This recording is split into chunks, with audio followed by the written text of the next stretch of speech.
If you're thinking of studying abroad, then one country that should definitely be on your radar is Australia. Australia is home to some of the world's best universities with a reputation for high quality education, cutting edge research, and diverse cultures. Hi everyone, welcome back to my channel, and in this video we're going to be talking about the documents that you need in order to apply for your Australian study visa. For returning subscribers, thank you so much. I do appreciate your loyalty. And if you're new here, my name is Zuri, and on this channel we normally discuss travel tips, immigration tips, as well as foreign opportunities. So if this is something that you feel that you're interested in, please smash the subscribe button, and if you're feeling generous, you can share this video with 1 or 2 people that you think would be interested in the kind of content that I discuss on this channel. Now let's talk about Australia. I have my laptop here and we're going to talk about what Australia offers in terms of education. Whether you're into business or the arts, Australia has it all. Plus, the country has a very welcoming atmosphere for international students, making it easy for you to settle and thrive academically. But before you pack your bags and hop on a plane, there's something we need to cover, and that is the documents you need to apply for a visa to Australia for study. Now, before we dive into the essential paperwork, we need to prepare for the smooth visa application process. But before that, let's talk about why a lot of people still look to Australia, okay? In spite of other countries, why are people still looking to Australia? It is because Australia is such a fantastic place to study. And I have a few points here that I wrote down for those people who are still trying to make their decision whether or not to apply to an Australian university, okay? Now, the first reason I wrote down here is top universities. Universities like Melbourne and the Australian National University are in Australia. Australia is home to about 6 of the world's top 100 best universities, okay? And also, I wrote here that it is diverse and multicultural. In Australia, you're going to meet a lot of people from different parts of the world, okay? And so you're going to teach them your culture as well as learn from different cultures as well, okay? So it is diverse and it is multicultural. Another reason why a lot of people are looking to Australia and a lot of people see Australia as a fantastic place to study is because of the post-study work options, okay? Australia has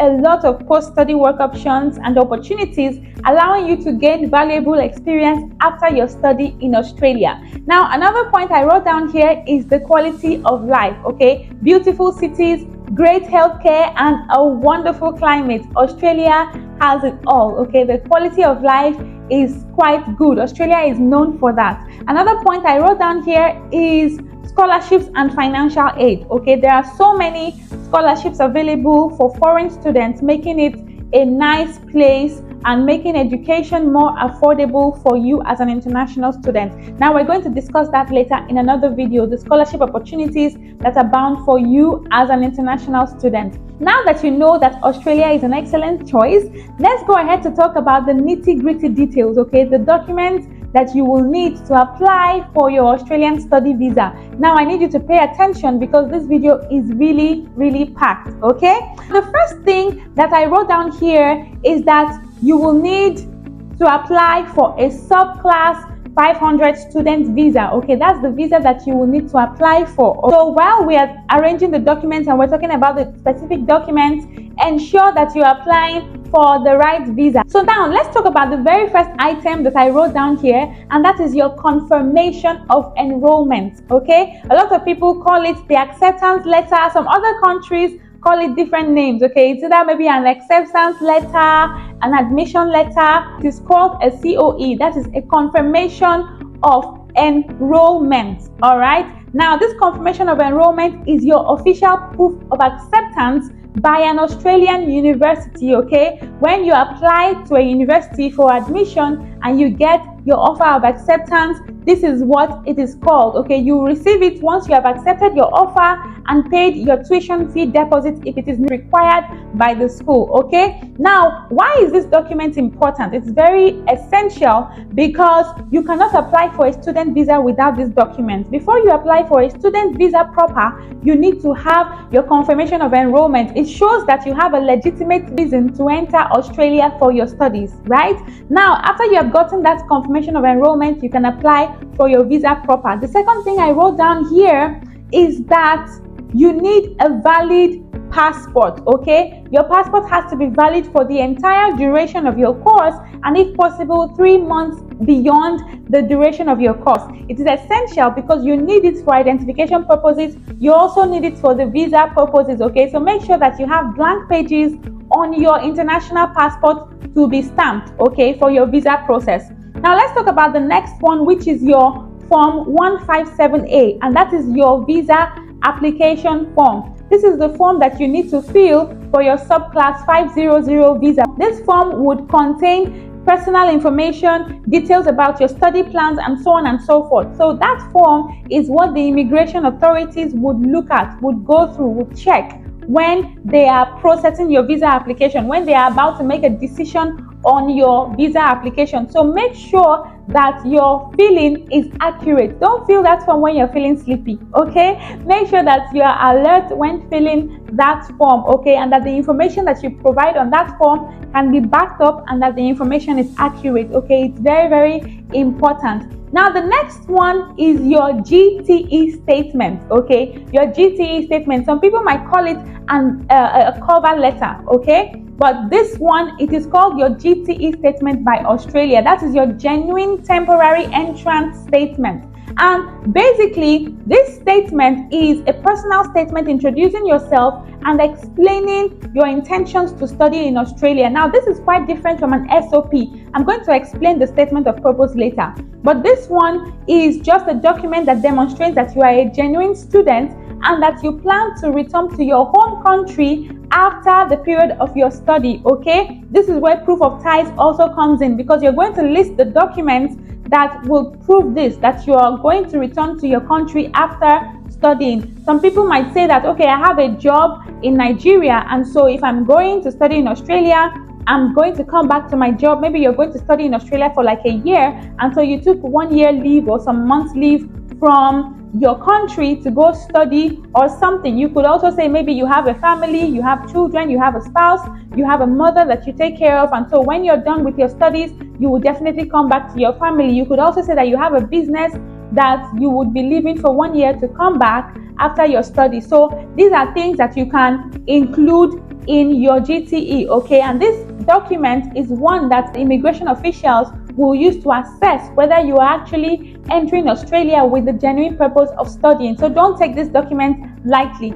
The next one I wrote here is your financial document. This could include a sponsor's financial document, your bank statement, sponsorship letters, scholarship, and so on and so forth. Basically, it is proof that you can take care of yourself while in Australia. Even though you will be given some hours to work per week, you need to show and prove that you are capable of taking care of yourself financially while in Australia, okay? You also need to show and prove that you won't face financial difficulties, because these documents are going to prove to the Australian government that you will not face any financial difficulties while studying, and that you have enough money to pay your tuition fees and support yourself while studying. It's extremely important. Now, a lot of people feel like, oh, all I have to do is have some hundreds of millions or tens of millions in my account and I'm fine. No, that is not all that proof of funds is about, okay? There are other things that you need to take note when you are showing your proof of funds for a visa application. Now, I don't want to bore you with all the detail now. I have a video talking about it, okay? That video talks about the little mistakes that we make when showing our proof of funds. For a lot of people who were denied visas, a lot of them had so much money in their accounts and they did not know that they were making some other little mistakes that caused them to still be denied based on financial purposes, okay? So on that video, I have compiled reasons why you can still be denied a visa via your financial statement. And I've also talked about how to show your proof of funds adequately, how to grow your proof of funds adequately. That video is really, really packed. I teach you a lot about how to show your proof of funds. So please go watch that video. I'm going to link it in the description below, okay? Now, this is important, like I said, because they need to ensure that you can take care of yourself while in Australia. Let's not overflow the issue. Let's go on. The next one is your OSHC. That is your Overseas Student Health Cover. And this simply means your health insurance, okay? It is mandatory for all students in Australia, all international students that are coming into Australia. This is going to cover your medical expenses during your stay. Now, one reason why it is important is that the Australian government needs to ensure that you have access to healthcare during your studies, okay? Without this, your visa application will not be approved. So please do not take it lightly, all right? Now let's talk about the next point, which is one that a lot of people are always running away from, and that is your English language proficiency. It is your IELTS, it could be your TOEFL, it could be your PTE, but the most common one, I believe, is the IELTS. Now, depending on what country you're from, if you're from a non-English speaking country, you will need to provide proof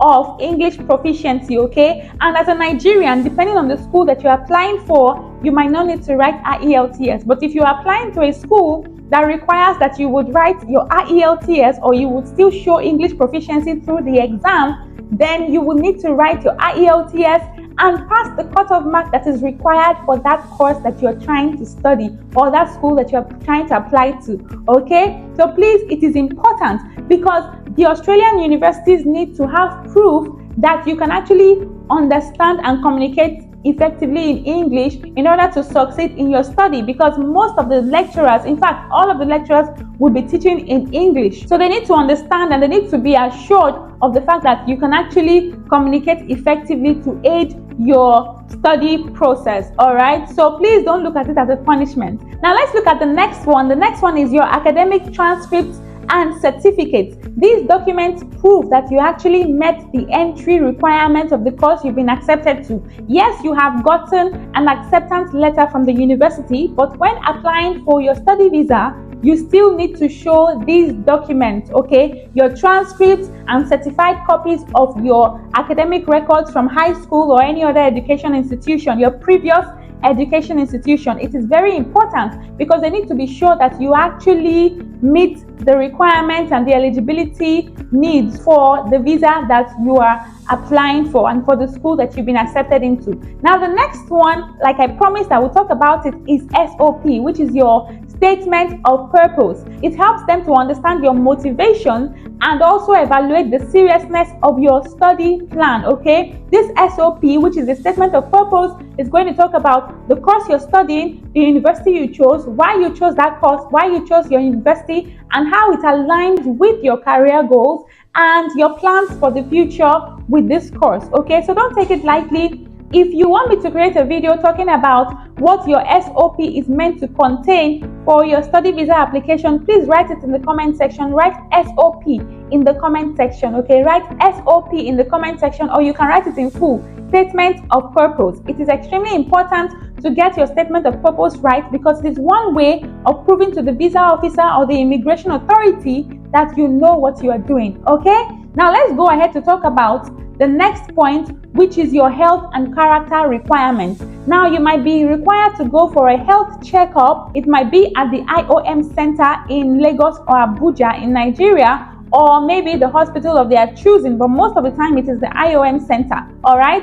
You might need to show that you are healthy enough to come into Australia and you do not have any diseases that would disturb their country or disturb the other people who are studying there or living in Australia. The second one I mentioned is the character certificate. It is mostly called the police character certificate or the police clearance certificate. Now this certificate is meant to prove that you meet Australia's character requirement. It's meant to show if you have any criminal record or any criminal history, okay? So please go get your character certificate. You can go to the nearest police station to inquire and get your police character certification, okay? So the reason why Australia is conducting these health and security checks is to be sure that you're fit to study and you will not pose any risk, whether health-wise or security-wise, in their country, which I think is extremely important if you agree with me.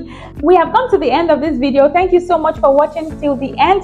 The videos that I mentioned that I have created for you, I'm going to be linking them down in the description below, so please go check out those videos. They're going to be extremely helpful. Before you start any visa application, please go check out those videos, especially the ones on proof of funds and proof of ties. I also forgot to mention that I will link a video talking about how to grow your travel history, because if you have good travel history, then the immigration authorities would understand that you are actually a genuine traveler and you are not being dishonest about your visa application. I'm also going to link it in the description below, how to grow your travel history. So do have fun with those videos before you start any visa application whatsoever. Thank you so much for watching till the end of this video. If you like the content of this video, please give me a nice thumbs up. It helps for YouTube to show me to other people when you give me a thumbs up. Thank you so much. And if you're still feeling generous, you can share my video with 1 or 2 people that you know would be interested in studying in Australia or in the kind of topics that I discuss on my channel. Thank you so much, and I will see you in the next video.